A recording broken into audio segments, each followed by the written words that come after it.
So you're out of status in the US and you're considering Canada as your plan B? But is it as easy as hopping across the border and starting fresh? Well, let's dive into what you need to know before making any moves. Trust me, the last thing you want to do is trade one immigration headache for another.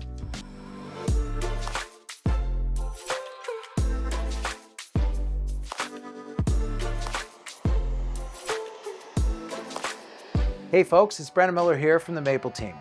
If you found yourself out of status in the US and are considering Canada as your next destination, you're not alone. But before you hop on the next plane, let's talk about what options are really out there for you and some of the challenges you might face. First things first, let's clear some things up. If you're applying for temporary residency, like a tourist visa, student visa, or work visa, chances are it's not going to happen. The Canadian immigration system is built on trust, and if you've overstayed your time in the US, you've already shown that it might be a bit of an issue here. So, the Canadian immigration officers are not going to roll out the red carpet for you. In fact, the likelihood of getting approved for a temporary status is probably not very good. Let's talk about why getting a temporary visa might be challenging. When you apply for a student visa, tourist, or work visa, you need to convince the immigration officer that you're going to follow the rules, and that includes leaving Canada when your time is up. Now, if you've already overstayed in the US, it's a bit of a flag. It signals to the Canadian authorities that you might do the same thing here.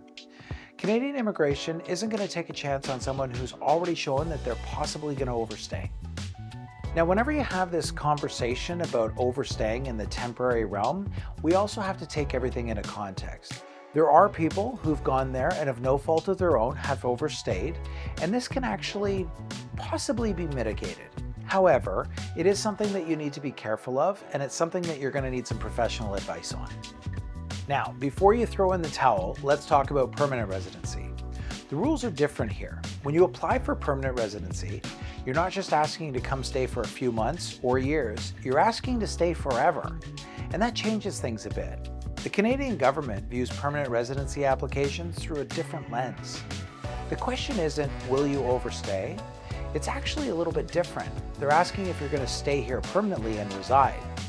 If you're applying for permanent residency, your previous overstay in the US might be an issue, but it's not an automatic deal breaker. For example, if you qualify under Canada's Express Entry programs or one of the Provincial Nominee Programs, your application is assessed based on your skills, work experience, and the potential to contribute to Canada's economy. Your previous overstay is just one factor among many, but it's not the end of the world. It's actually definitely something that you're going to need to explain, and believe me, you're going to need a pretty solid explanation.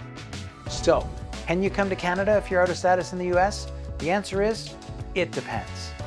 If you're thinking about temporary visa, I hate to break it to you, the chances are pretty bleak. But if you're aiming for permanent residency, there is hope. And if you play your cards right and avoid any missteps along the way, you should be successful. Now, if you found this video helpful, don't just stay on the bench. I need you to get in the game. I need you to join our community. I want you to join the Maple team. You can do this by liking, subscribing, and turning on notifications to keep up to date on everything Canadian immigration. We're here to navigate the twists and turns of Canadian immigration together, and I'll see you in the next video, guys.